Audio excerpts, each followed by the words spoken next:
Bonjour et bienvenue à cette formation de littératie, 3e à la 6e année. Vous allez maintenant assister à la portion sur les stratégies gagnantes. Nous avons vu les mini-leçons dans les ateliers d'écriture, mais nous pouvons faire des mini-leçons pour chacun des domaines de la littératie. Avec les mini-leçons, nous enseignons de façon explicite des stratégies importantes et nous gardons des traces de ce travail sur des tableaux d'ancrage pour faire en sorte que ces apprentissages soient durables. On souhaite que les élèves continuent d'utiliser ce qu'ils ont appris le lendemain et les jours subséquents. Notre enseignement doit être concis, précis et notre démonstration doit montrer clairement comment on utilise cette stratégie et pourquoi elle est utile. Dans cet exemple, nous avons un tableau d'ancrage en lecture et nous pourrions faire une mini-leçon pour trouver les intentions de l'auteur. Donc, les auteurs ont des intentions, alors portez-y attention. On regarde, qu'a fait l'auteur. On arrête, pourquoi l'auteur l'a fait de cette façon. Et on pense, comment, qu'est-ce que j'apprends? On pourrait aussi aller plus loin en se questionnant sur ce que nous dit la typographie, les images qui accompagnent le texte. Un autre exemple de mini-leçon, mais cette fois-ci pour travailler à l'oral. Donc, on pourrait vouloir travailler la façon d'articuler pour désigner l'action de prononcer distinctement des sons vocaux. On pourrait vouloir travailler le volume et l'intensité de la voix, le ton, le timbre de la voix, le débit qui désigne la vitesse à laquelle on parle, les silences utilisés au moment approprié qui peuvent créer des effets de suspense ou de surprise. Les bruits peuvent produire des effets sonores qui évoquent des images mentales. On peut aussi aller travailler les émotions dans la voix, donc le langage émotionnel. Les stratégies gagnantes. Donc, ce que nous voulons, c'est des discussions sur les stratégies pour l'enseignement explicite de l'orthographe. La capacité à réfléchir sur la langue peut également être appelée compétence métalinguistique. Or, comment peut-on développer chez nos élèves cette compétence métalinguistique? Comment les amener à effectuer une analyse grammaticale et à faire des choix d'accords raisonnés? Les élèves sont amenés à verbaliser leurs réflexions métalinguistiques, à écouter celles des autres, puis à adopter un raisonnement quant aux accords grammaticaux à effectuer. L'erreur est vue comme un moteur d'apprentissage puisqu'elle sert de point de départ pour les discussions. La verbalisation des raisonnements grammaticaux, guidés par l'enseignant, sert également de modélisation par les pairs pour les élèves plus faibles ou qui n'ont pas l'habitude de mobiliser leurs connaissances grammaticales quand ils écrivent, ou qu'ils le font de manière maladroite ou très incomplète en prenant trop de raccourcis. Dans une dictée zéro faute, l'enseignant débute, comme lors d'une dictée traditionnelle, en lisant d'abord le texte en entier, puis il dicte une première phrase. C'est alors que la discussion s'engage à partir d'une question soulevée par un élève sur la graphie d'un mot. Il est à noter que toutes les questions sont permises et que ce sont les élèves qui les formulent. Le rôle de l'enseignant est alors essentiel.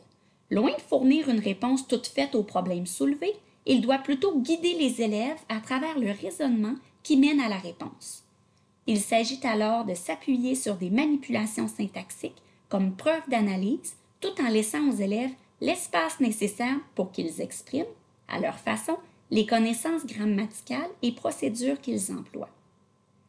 À la fin d'un échange sur un mot, l'enseignant récapitule le raisonnement grammatical complet. Ces discussions se déroulent oralement, mais le tableau peut aussi être utilisé. Par exemple, pour camper deux positions. Lorsque les questions sont épuisées pour les mots d'une phrase, l'enseignant dicte la phrase suivante, et ainsi de suite. Le défi pour les étudiants est d'atteindre le zéro faute, ce qui les oblige à douter de leur propre graphie, à poser des questions et à porter attention aux discussions. Évidemment, l'enseignant ne doit pas s'attendre à ce qu'ils atteignent tous ce niveau de perfection. La phrase du jour. Dans une phrase du jour, l'enseignant dicte une seule phrase, parfois deux. On travaille les accords, manipulations syntaxiques et on réinvestit les notions linguistiques déjà enseignées. La discussion s'engage alors pour justifier les graphies à éliminer ou à conserver. Il arrive que cette discussion devienne un véritable débat entre les tenants de graphies ou d'hypothèses différentes, ce qui renseigne l'enseignant sur les conceptions de ses élèves et sur les procédures qu'ils mettent en œuvre. Les graphies à éliminer sont effacées au fur et à mesure de manière à ne laisser que la bonne graphie au tableau.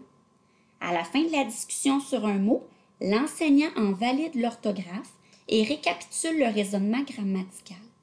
Lorsque tous les mots ont été ainsi discutés, les élèves recopient la phrase correcte dans un cahier.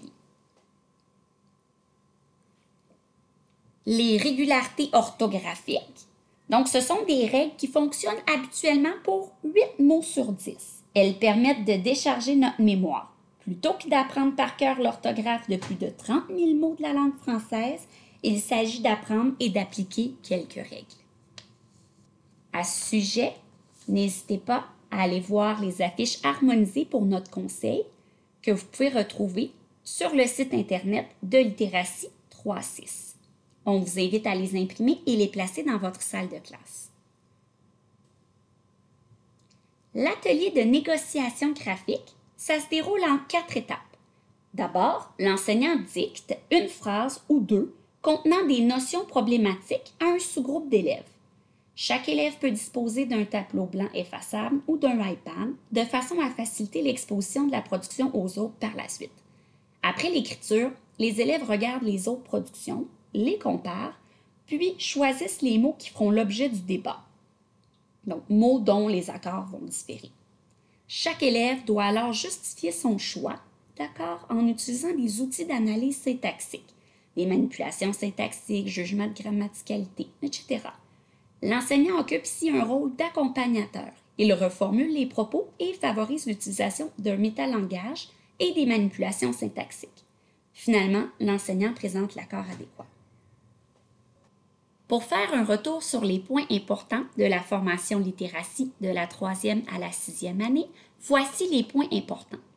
Lisez à vos élèves. Tout est dans tout. La littérature jeunesse, les livres, sont un bon point de départ à l'enseignement de la communication orale, la lecture et l'écriture. Peu importe le domaine, la planification est importante et peut être intégrée aux autres domaines et matières. Ce qui est enseigné à un niveau est la base sur laquelle les compétences sont construites l'année suivante. Et pour terminer, c'est un travail d'équipe. Ce sont nos élèves. Tout est interrelié. La littératie se manifeste dans pratiquement tous nos gestes, paroles et représentations. Le défi pour les élèves d'aujourd'hui, c'est qu'on leur demande de décoder non seulement l'écriture, mais aussi leur environnement. Ils doivent comprendre de multiples messages d'un texte pour les appliquer dans divers contextes au moyen de diverses technologies, tout en étant pour certains des apprenants de la langue. Il est essentiel qu'on leur fournisse de multiples occasions d'utiliser et de développer leur littératie, comme vous avez pu le voir tout au long de la journée. La littérature jeunesse donne le goût de la lecture à nos élèves. Ça leur permet de développer des habitudes de lecture durables, d'enrichir leur répertoire de connaissances et de repères culturels. On peut travailler la lecture, l'écriture et la communication orale. On peut même faire des liens avec les autres disciplines. Les livres fournissent de multiples occasions de discuter avec les élèves de différents sujets, de réagir au contenu ou aux illustrations, de rire ensemble ou de se questionner collectivement. Ça facilite la différenciation pédagogique parce que les élèves lisent des livres qui correspondent à leur degré de compétence et à leur champ d'intérêt. Peu importe le domaine, la planification est nécessaire. L'enseignement de la communication orale, de la lecture et de l'écriture doit être planifié dans un système d'interaction au cours desquels la communication pourra vraiment se développer et les apprentissages se réaliser. Ce qui est enseigné à un niveau est la base sur laquelle les compétences sont construites l'année suivante. Il est important de respecter la progression des apprentissages et de faire des liens avec les apprentissages antérieurs. La clé, c'est la répétition. Que ce soit la lecture d'un même livre à plusieurs reprises ou le fait de réutiliser les mots pour s'approprier du nouveau vocabulaire, il ne faut pas avoir peur de refaire les mêmes choses à plusieurs reprises pour consolider les apprentissages. C'est un travail d'équipe, ce sont nos élèves. Donc, mes élèves cette année seront les élèves d'un ou d'une collègue l'an prochain.